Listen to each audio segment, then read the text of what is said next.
The big story this week, the saga involving the governor and the premier. The governor called another emergency press briefing on Friday, and at that press briefing he said he wanted to shed some clarity on why he invoked his constitutional power last week, as well as the sums that he has requested from the government to not only shore up the RVIPF but other areas under his portfolio. And my colleagues Ken Silver from the BVI Beacon and Kathy Richards attended that emergency press briefing with me, and we're going to discuss that as well as the related issues that have transpired since this all began last Thursday. Welcome, Ken. Yeah, thanks for having me. Now, Kathy, the clarity that the governor sought to provide to members of the media at this press briefing, did we get that? We now know that it's not just $800,000 that's being sought, but in fact,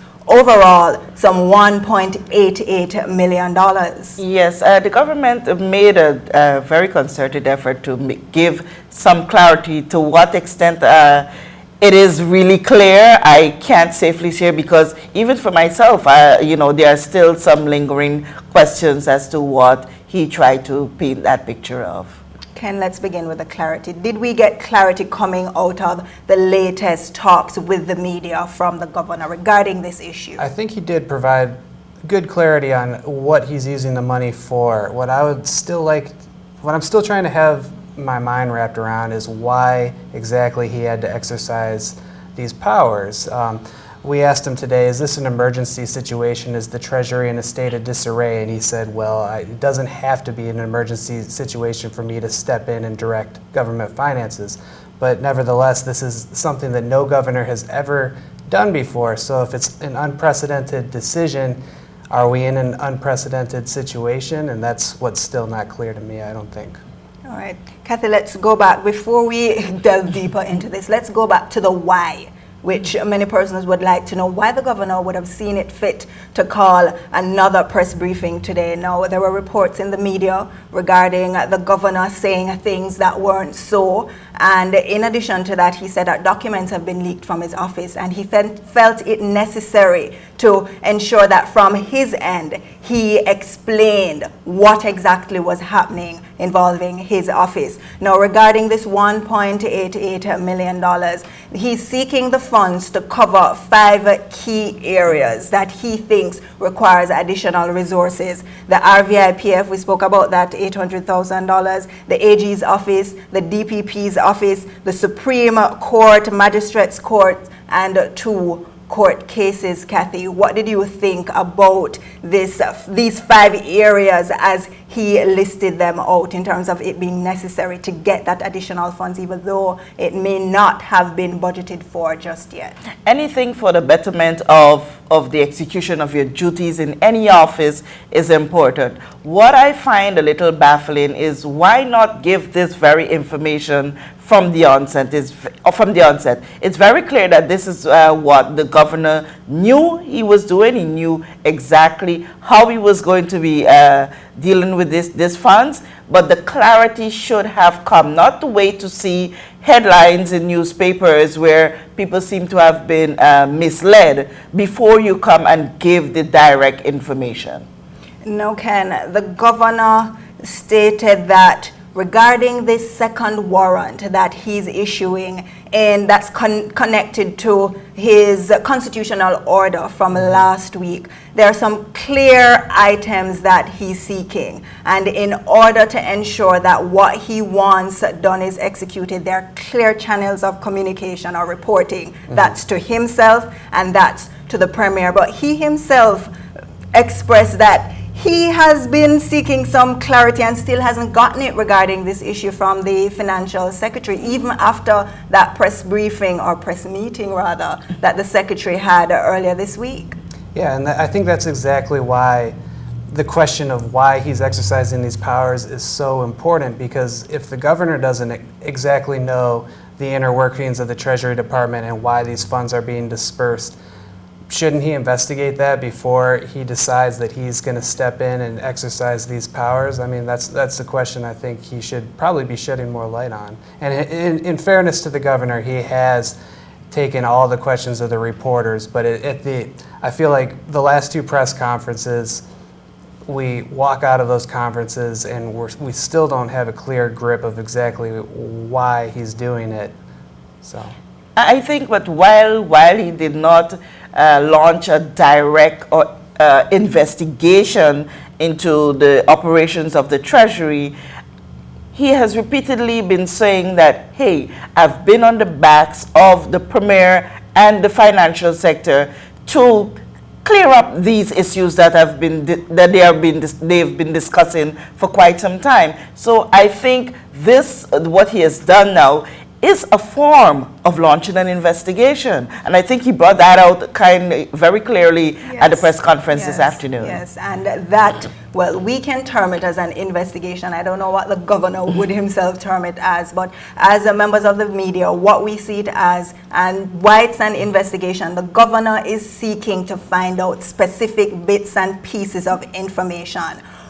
Where are these funds, if that he has requested, if any of them have been allocated or identified thus far, and if they're being processed, at what stage are they? And if we're going, not if, well, when in this case, because he's demanding that it be turned over, when can he expect that these funds be turned over to the respective departments, these 5 departments that he's seeking them for? The thing to note there with the when, just at the press conference here today, we learned that the financial secretary, Neil Smith, is heading off on some leave. And that's on Monday. That's on Monday. And this happened today. And yes, between now and Monday is a weekend. Exactly. Yeah. And while he said he did not have direct communication just yet with Mr. Smith, Neil Smith, that is, he seems also a little bit taken aback and unsure as to where things are going to go and how fast.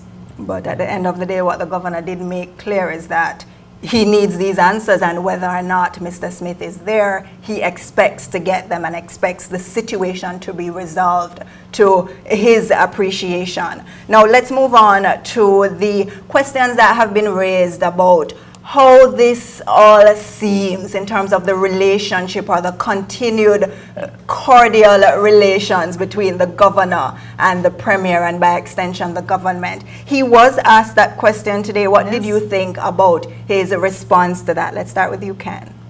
You know, they say that they've mended bridges and they're back to a working, courteous relationship, but I found it interesting that at the press conference today, the governor did a little bit of leaking himself, referencing to a memo that Neil Smith sent the governor and copied in the Premier. That in itself is a leak. He just leaked, private information to the media, so it'd be interesting to see what the Premier thinks of that moving forward. I somehow got the impression that this information that the governor read from Neil Smith is some information that may have been leaked in some section of the media earlier today, because he said that there were information that was leaked to the public. And I'm thinking also there was a recent radio program where we had Claude Skelton-Klein being the first person to talk about the $1.8 million as opposed to the $800,000. Yes. What are your thoughts in terms of how this entire affair has unfolded from Thursday up until now? This story has been moving like crazy. The governor came out and dealt the government a massive blow. The Premier quickly responded and ended up having to, you could say, eat his words. Some persons say this is no embarrassment in and of itself for the Premier, because really and truly it's the people in his office, led by the financial secretary, who caused him to have this egg on his face. Do you agree with that? I beg to differ, and I've been having this discourse with a wide cross-section of people. If I'm the head of my house and my child is to do something that is not in keeping with the rules, I have to take blame. I'm the one who's going to have to stand up in court if it reaches that level. The Premier is the Minister of Finance. He has to be able to have accurate information. There must be vetted processes before he delivers that information. Even if it is at a moment's notice, because what has been said to the Premier's credit regarding this situation, at least up until Sunday, was that he was quick on the draw in responding to this one, and that's a situation that's rare regarding Premier Smith in terms of responding publicly to criticisms of himself and his government. Yes, and that gives credence to what is happening now, because we can safely say that because of that blunder, that error, because of a quick response, that Premier did not come out and give a better clarity or a clearer picture as to say that it's not just $800,000, but it's 1.8 million. Sure. And the governor's actions are looking to be increasingly justified because what you had is the governor made his announcement that he's going to direct these funds. Later that night, government said the governor shouldn't be doing this because we have our house in order. These checks are ready for the police to pick up. That turned out not to be true, and government's been quiet on the issue pretty much since then. So I think it's incumbent on the government to now explain exactly what's going on in the Treasury so we know, is this as bad as the governor is saying, or is the governor overstepping a little bit? And should there be a head or heads rolling in this matter? Or really all it requires is for the Premier to use this particular instance to respond to calls that have been there for some time now to shake up his administration so it can be seen that he's indeed leading from the front. Shake up his administration, for me, does not necessarily mean that heads have to roll, but there is definitely something in the background that needs fixing. Does it mean you need to shift persons from one position to the other? Do you need to change officers? Or do you have to, or is it necessary for you to do as other party members have been calling for you to do, to give up the portfolio as Minister of Finance and pass it on to Minister Ronnie Skelton?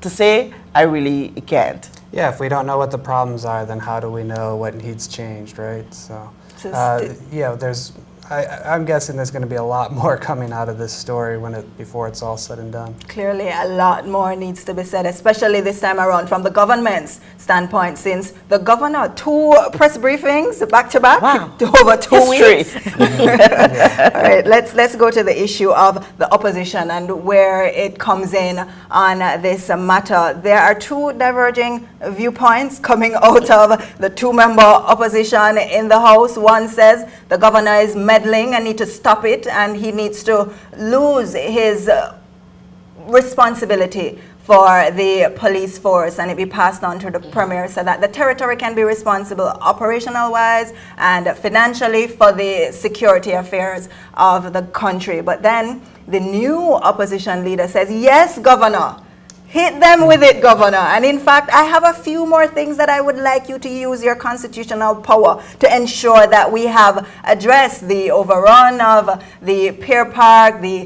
financial audits that are yet to be done, conflicts of interest on the part of government members who have contracts with the same government. But the governor said, listen, at the end of the day, yes, I can do these things, but I do not want it to come down to my having to pull out a big stick as it pertains to the territory's affairs, Kathy. Yeah, and one thing that stood out in Mr. Fraser, Honorable Fraser's rebuttal to what the governor did was that he feels that the territory would be set back by at least 10 years because of this action. The further explanation to that we did not get, but I did put that question to the governor, and he said, you don't see that, so?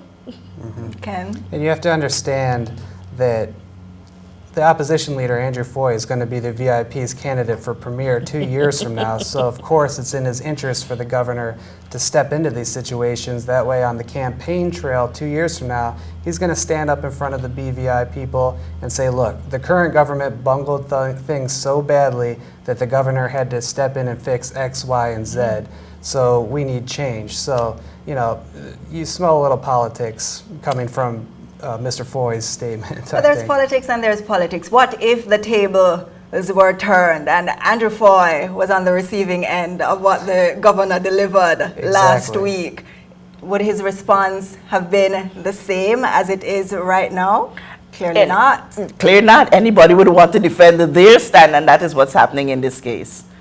All right, and so as we wrap up here, Ken, I'll start with you. Do you think this is the last that we'll see of the governor until he packs his bags and go in August regarding applying pressure to the government? What do you, no, I don't have to answer that question. Clearly, I think we're going to be hearing a lot more from the governor.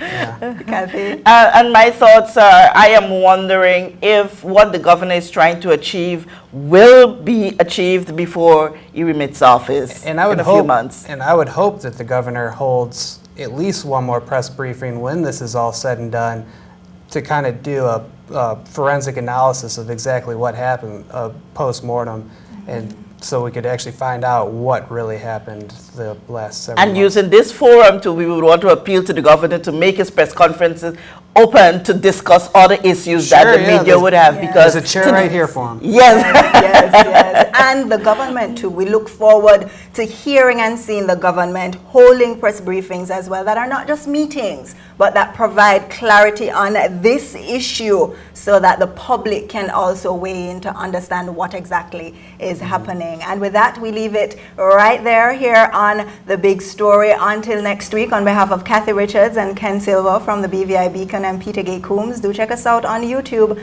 Facebook, and jtvlive.net.